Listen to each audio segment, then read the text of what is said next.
This video is created for informational purposes only. Everyone mentioned is treated with respect, and no harm or disrespect is intended. Viewer discretion is advised. Will never undo the horror of this crime, but we can change the narrative. We must change the narrative. In November of 1994, 13-year-old Eric Baumeister was playing in the woods behind his family's 18-acre estate in Westfield, Indiana. The property was massive, a Tudor mansion, an indoor pool, woods that seemed to stretch forever. Eric was exploring near the tree line when he found something half buried in the dirt. A human skull. He ran to show his mother what he'd found. When she asked his father about it, Herb Baumeister laughed. He said it was an old medical skeleton from his father's practice. Nothing to worry about. And for a while they believed him. I do now have some closure because, he's been found. What you're about to hear is the story of a man who wore two faces. A man people compare to Jeffrey Dahmer. By day, Herbert Baumeister was a husband, a father of three, a businessman who ran a chain of thrift stores in Indianapolis. By night, he frequented gay bars under a false name, luring men back to his estate where they would never be seen again. In June of 1996, investigators would uncover nearly 10,000 bone fragments scattered across Fox Hollow Farm, the remains of at least 11 men. His victim count may have surpassed that of Jeffrey Dahmer. Maybe 25, possibly more. Herb Baumeister killed himself before anyone could question him. He left no confession, no list of names, just bones buried in his backyard and families who waited decades for answers. This is the case of the I-70 Strangler. This is the Fox Hollow Farm murders. It's real frustrating. I mean, we have to wait. Everybody's curious. We have our own thoughts, but we have to wait until we get an answer from the anthropologist.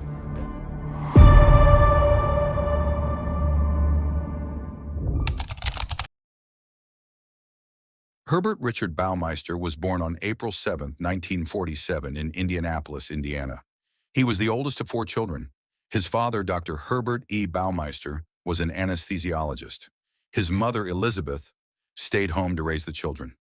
The family eventually moved to the affluent Washington Township area as his father's medical practice grew.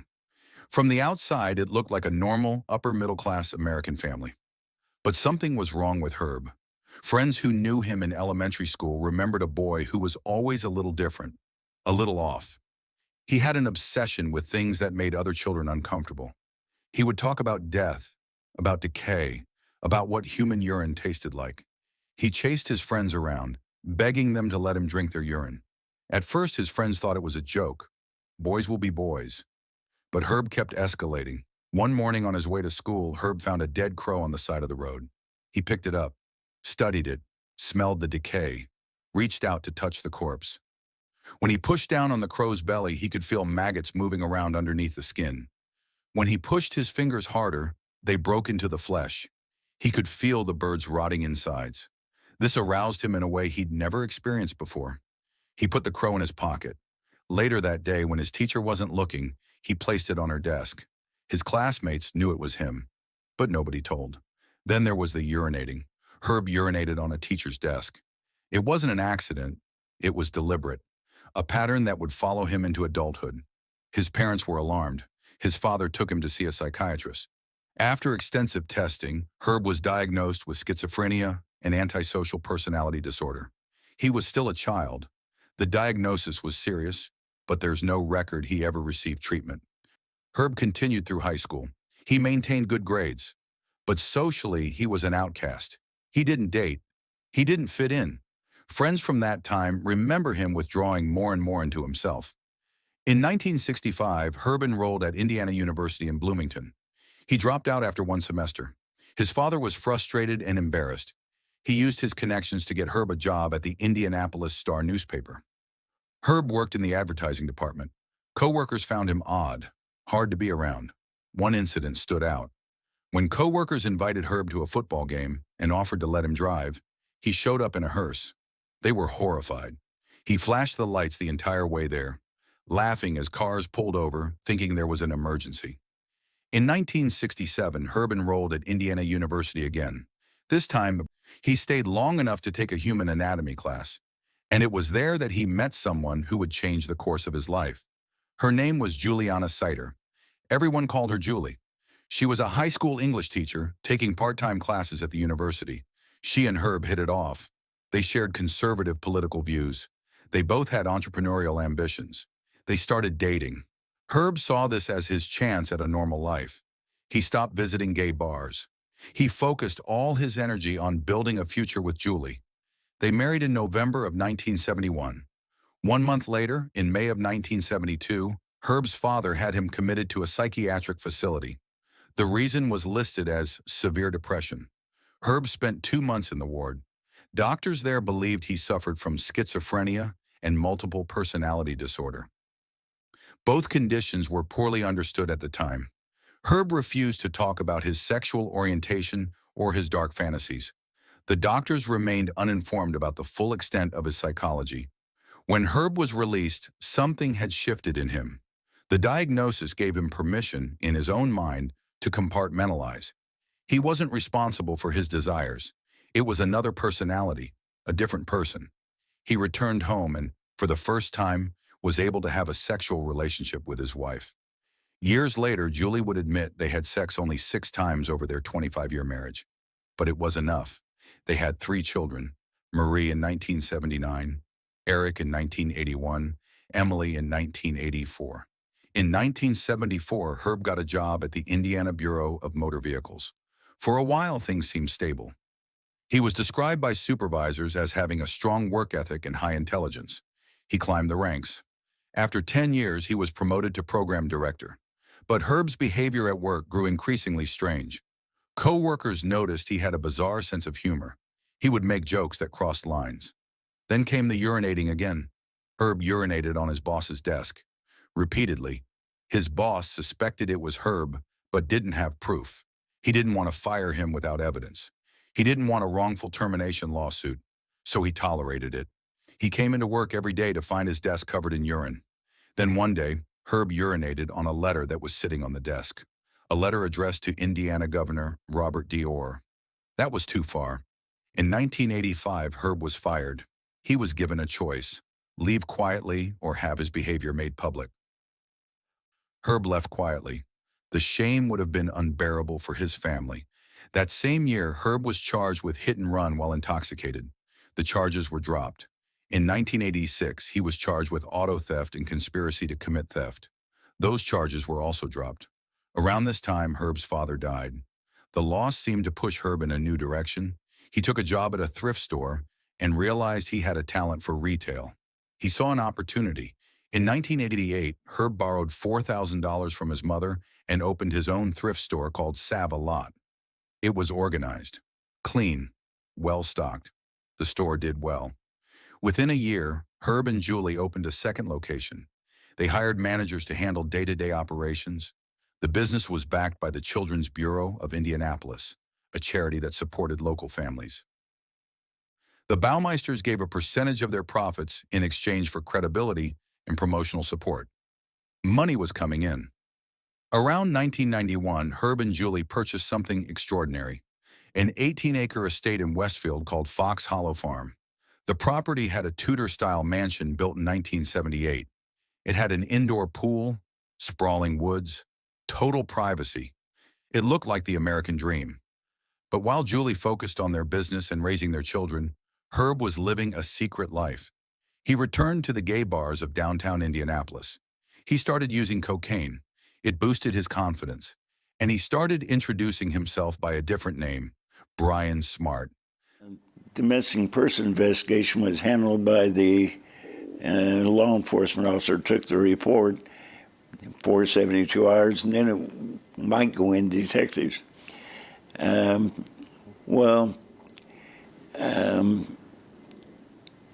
went that course.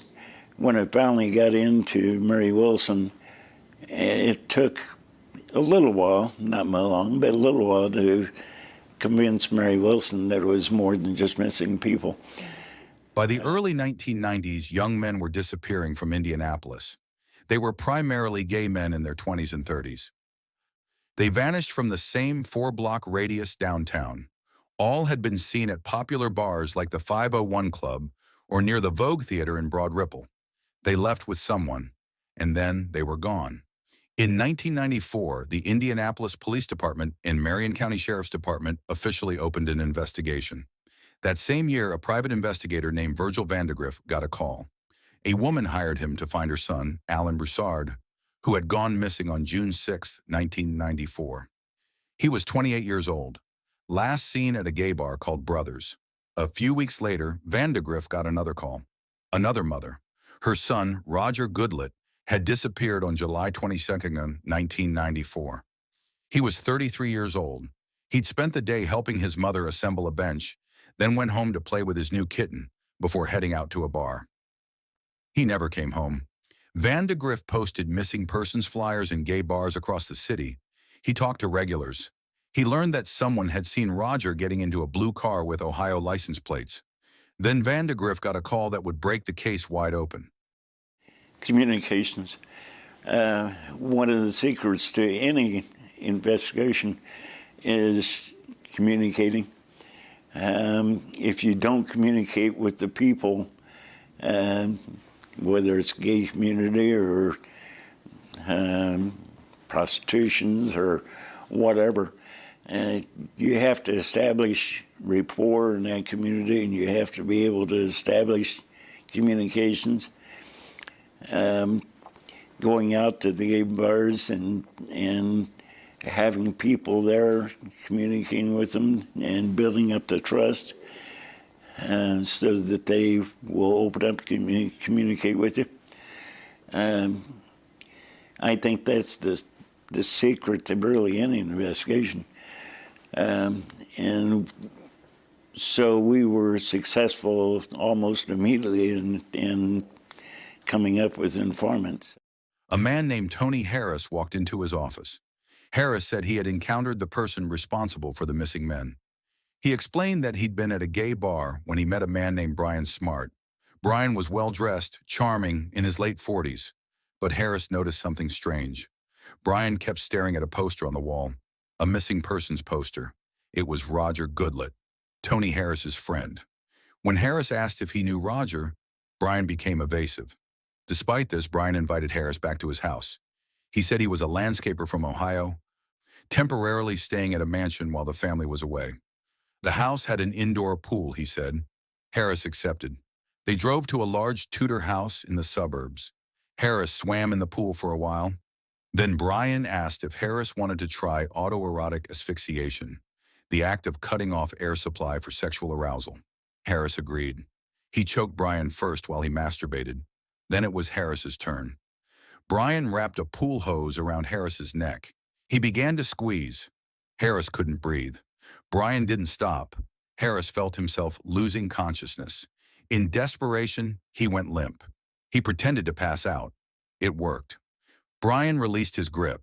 As soon as Brian let go, Harris opened his eyes. Brian acted worried, said it was an accident. Harris made it clear he wasn't happy. Brian suggested they sleep it off. As soon as Brian started snoring, Harris began looking around the house for any sign of the man's real identity. But he found nothing. The house was crammed with box after box of random junk, merchandise from thrift stores. When Harris tried to check Brian's wallet, the man woke up and accused him of trying to rob him. Harris played it off. He said he had to get to work in the morning. Brian suggested they meet again. Harris agreed, but Harris never forgot what happened. He told Virgil Vandegrift everything. Vandegrift took the information to Detective Mary Wilson, a missing persons detective with the Indianapolis Police Department. Wilson agreed to help.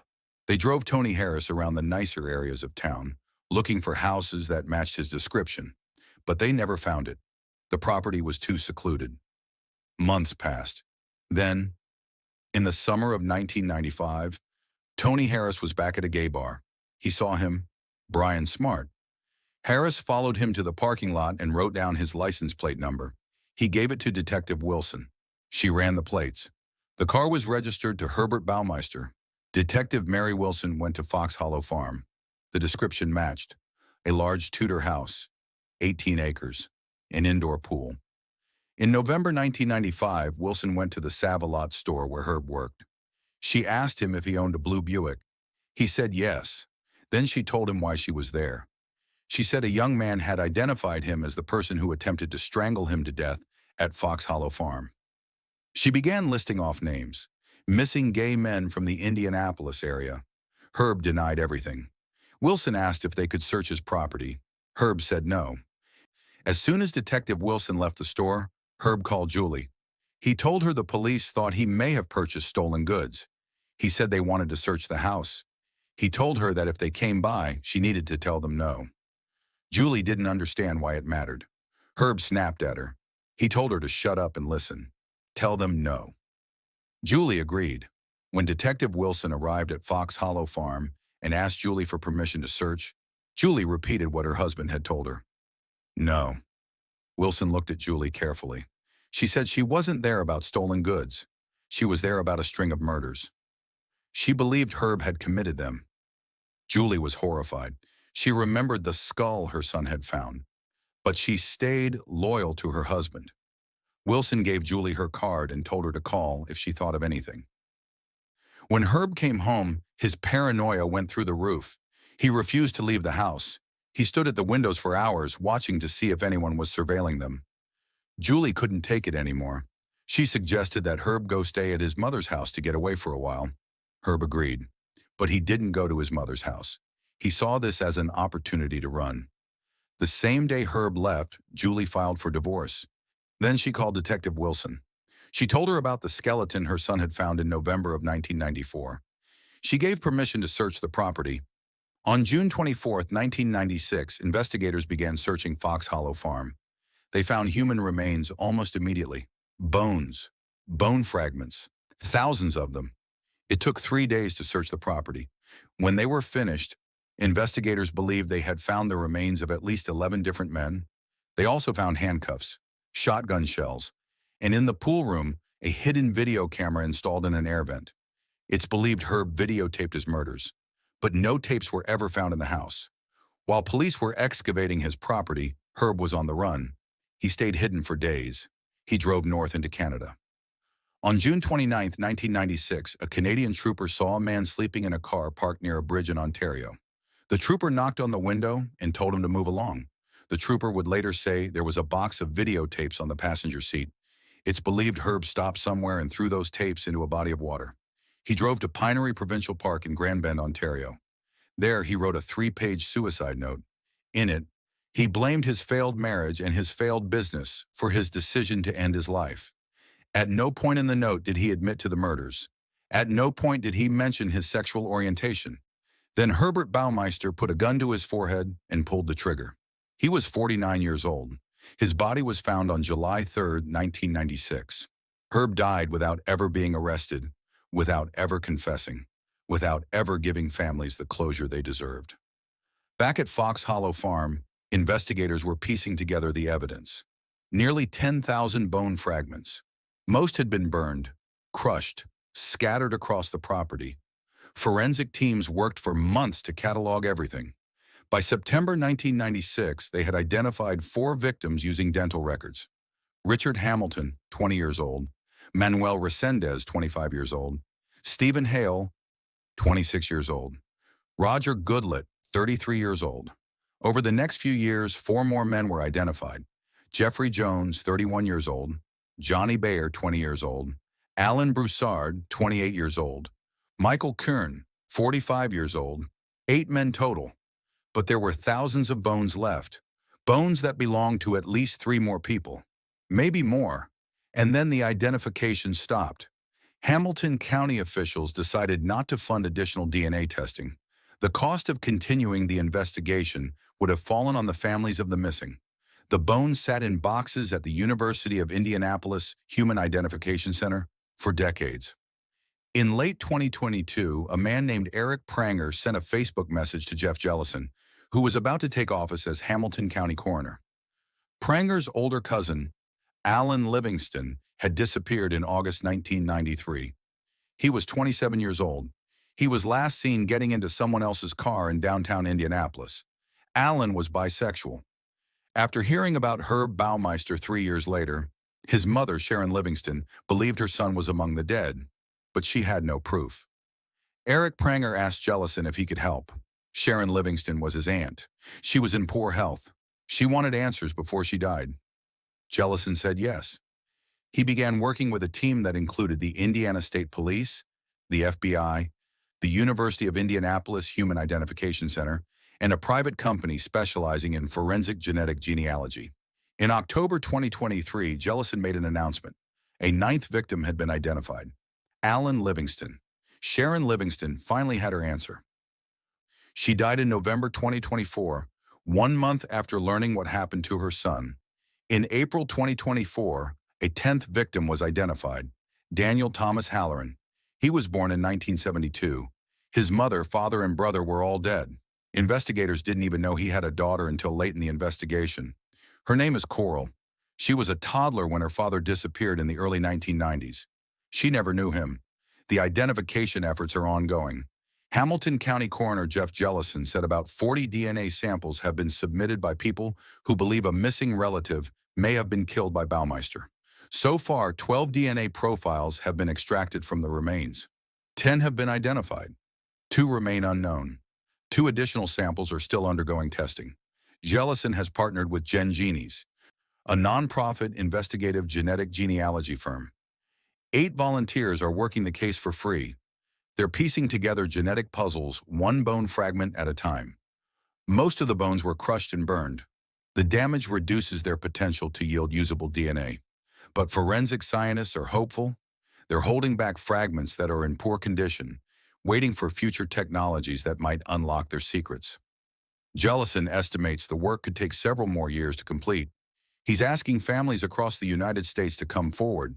If you had a male relative who went missing between the mid-1980s and mid-1990s, especially someone who may have been in Indianapolis or traveling through the area, you can submit DNA for comparison. Investigators also believe Herb Baumeister may be responsible for additional murders that occurred before he moved to Fox Hollow Farm. Between 1980 and 1991, 9 men were found murdered along Interstate 70 between Indianapolis, Indiana, and Columbus, Ohio. The victims were all found half-dressed or nude. Most died from strangulation. Investigators dubbed the killer the I-70 Strangler. The bodies stopped turning up in 1991. The same year, Herb Baumeister moved to Fox Hollow Farm. Herb worked as a traveling salesman during that time. He drove back and forth across I-70, visiting clients in Illinois, Indiana, and Ohio. He kept meticulous receipts. After his death, investigators matched his locations on the road with the discovery of murdered men along the highways. One of those men was 17-year-old Eric Rowe Tiger. His body was found in 1985. It's believed he may have been Herb's first victim, but without a confession and without more evidence, the connection to the I-70 murders remains circumstantial. What investigators do know is this: Herb Baumeister targeted young gay men. He lured them to his estate with promises of drugs, alcohol, and a swim in his indoor pool. He strangled them with a hose or ligature during autoerotic asphyxiation. He had sex with their bodies. Then he burned their remains and buried them across his property. He did this for years. Summers, when his wife and children were away at their condo on Lake Wawasee, were his hunting season. On August 29, 2024, a memorial was dedicated in Westfield, Indiana, to the known victims of Herbert Baumeister. White doves were released, families gathered. Shannon Doty, Alan Livingston's younger sister, was there with several relatives. She said it was a relief finally knowing what happened to her brother, despite his tragic end. She said the fear of the unknown is the worst. Just knowing, even when the truth is terrible, brings a multitude of emotions. At least you know. Jeff Jellison calls this the second largest investigation of unidentified human remains in the United States, second only to the World Trade Center.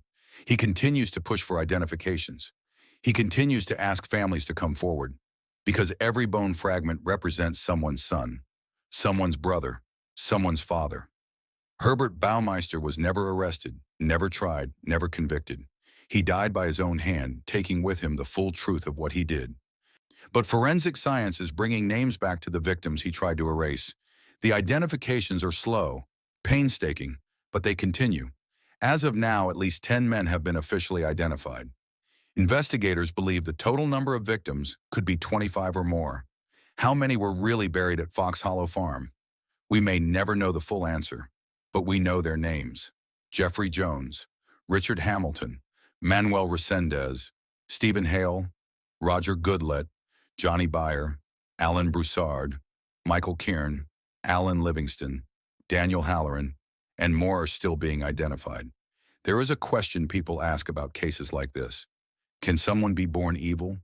Was Herbert Baumeister always this way, or did something break him? His childhood was reportedly normal. Loving parents. No known abuse. No trauma that would explain the obsession with death that emerged when he was a boy.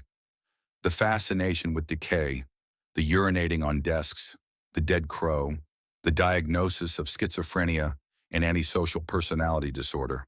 But those diagnoses don't fully explain what he became. Maybe some people are born with something missing? Maybe Herb Baumeister was one of them. What we do know is this: he wore a mask for decades. A husband, a father, a businessman, respected in his community. And behind that mask was someone capable of unimaginable cruelty. Fox Hollow Farm still stands today. The house has been sold multiple times. New owners report strange occurrences, shadows, voices. Whether you believe in ghosts or not, the horror of what happened there is real. Thousands of bone fragments pulled from the earth.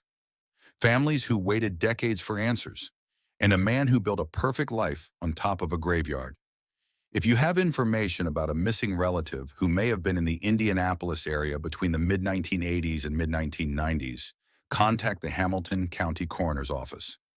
Your DNA could provide closure to a family who has been waiting for decades. Remember their names. This case stays with you because it forces a truth we don't like to face.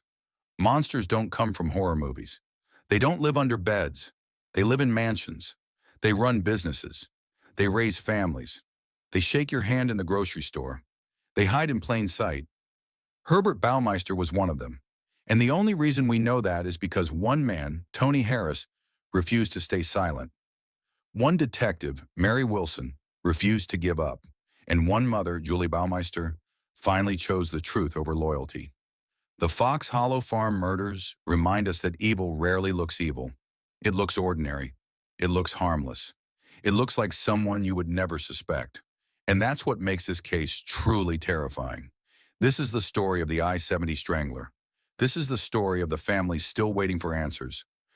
And this is why no horror movie comes close.